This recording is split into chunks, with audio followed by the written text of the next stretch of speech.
If I asked you what was common between these very illustrious names, what would you say?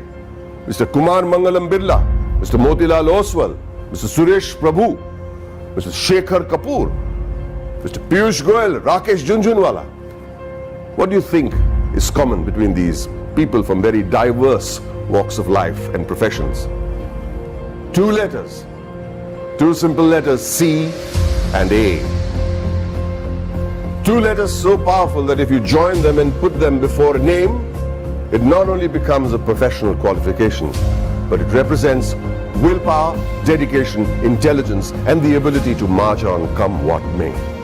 To the rest of the world, these two letters mean chartered accountant. But to me, it means something completely different. Committed achievers.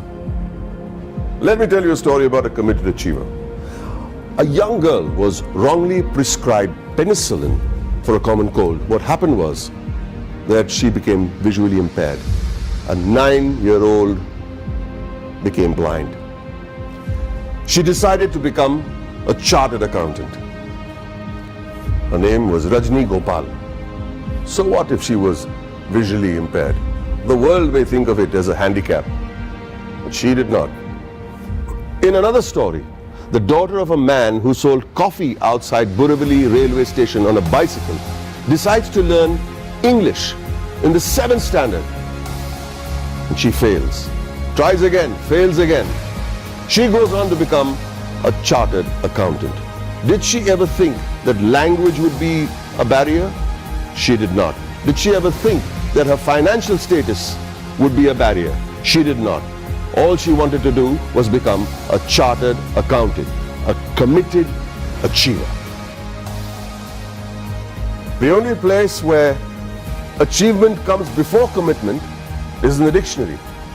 It was this commitment to achieve that led to the formation of this organization that would change the economic structure of this country forever. ICAI, the Institute of Chartered Accountants of India. The leaders of this nation were visionaries. They knew the role chartered accountants would play in developing the country, which is why on the 1st of July 1949, a year even before the Constitution of India was formalized, an Act of Parliament gave birth to ICAI. Today, ICAI counts itself amongst the oldest professional institutions in the country.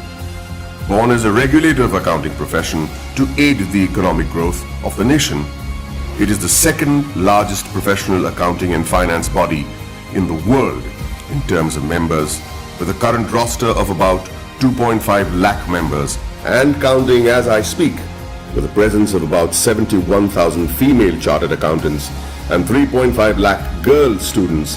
ICAI holistically carries the mission of transforming the nation from women's development to women-led development. During its eventful journey of 70 years, ICAI has become an integral part of the Indian economy, taking it on the path of the fastest growing economy in the world.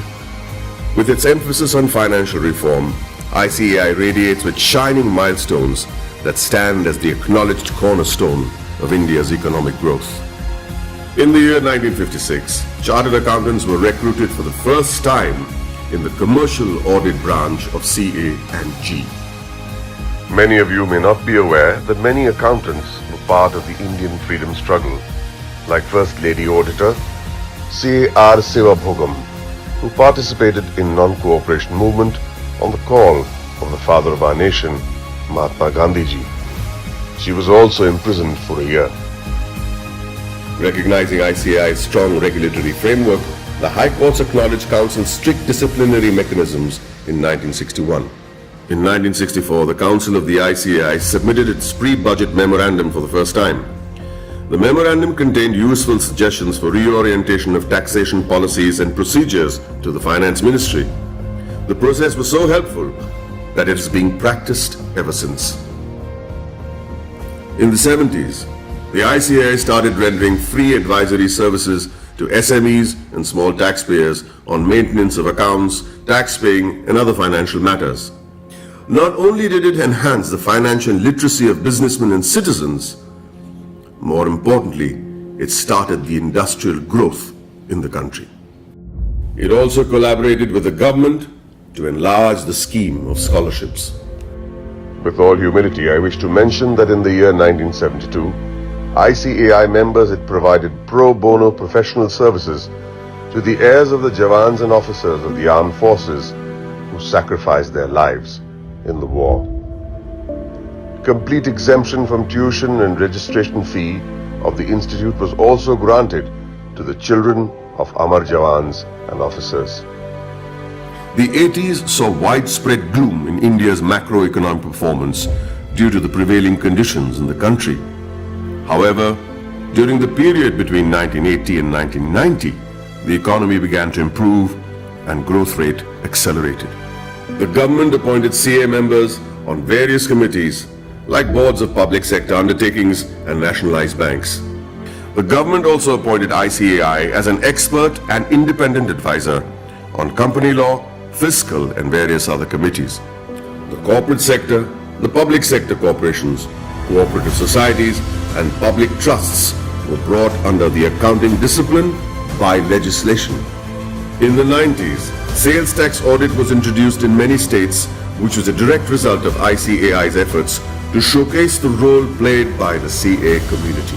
ICAI developed a research center in the form of a non-profit company to be named as Accounting Research Foundation.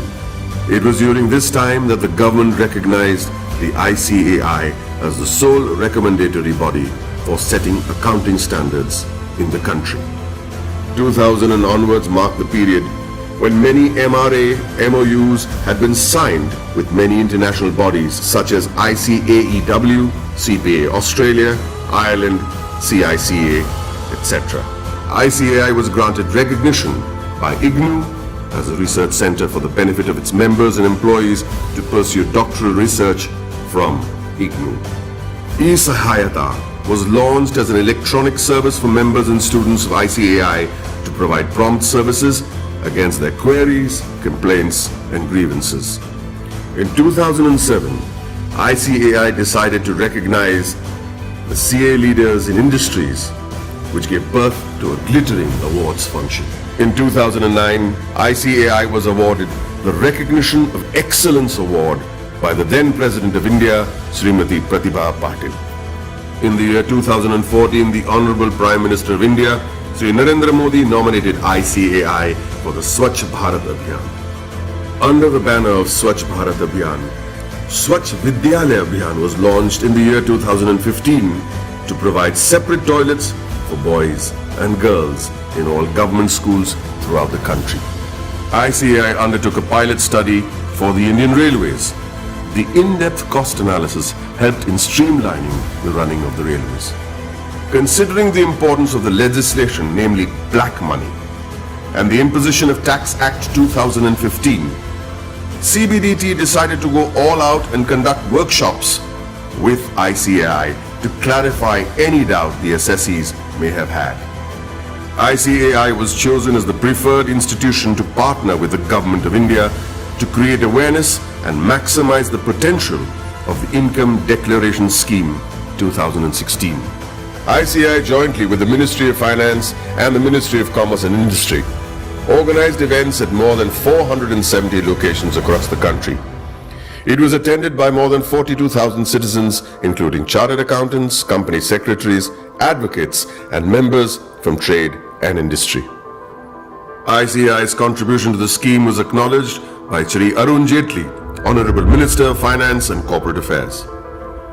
For the benefit of its members, ICAI established the Indian Institute of Insolvency Professionals of ICAI. ICAI extended its technical and infrastructural support towards the accounting reforms of various government offices. This meant moving from cash to accrual system of accounting after assessing the tremendous positive impact on national financial reporting. It was also an important year for the Indian economy, with GST being touted as the game changer, leading to one nation, one tax. ICAI, as always, was there to partner the government towards effective and smooth implementation of GST throughout the nation. As a result, ICAI and CA members became a proud knowledge partner for GST success. For a clearer understanding of GST, ICAI carried out more than 3,000 programs benefiting more than 2.5 lakh participants. ICAI also established GST Sahayata desks all across the country to facilitate small businessmen, traders, shopkeepers, and the public at large. ICAI has created a milestone by launching various incubation centers. In line with the Prime Minister's vision to support startups, ICAI is providing massive platforms to help CAs start their businesses. Not many people know that there is an accountancy museum in India, or that the ICAI is the first accounting body in the world to start a digital accounting and insurance board, or that there are 3 forensic labs in India to monitor financial bungling and frauds. With this, the ICAI is keeping its eyes and vision firmly on the future. The ICAI has a very strict code of ethics. Its motto is taken from the Upanishads, Yayeshu Sapteshu Jagriti, which translates as the one that is awake in those that sleep. Here's to the guardians who stayed awake and protected us while the rest of us slept. I'd like to salute this institute for the work it has done in the past 7 decades and wish them the very best in the years to come.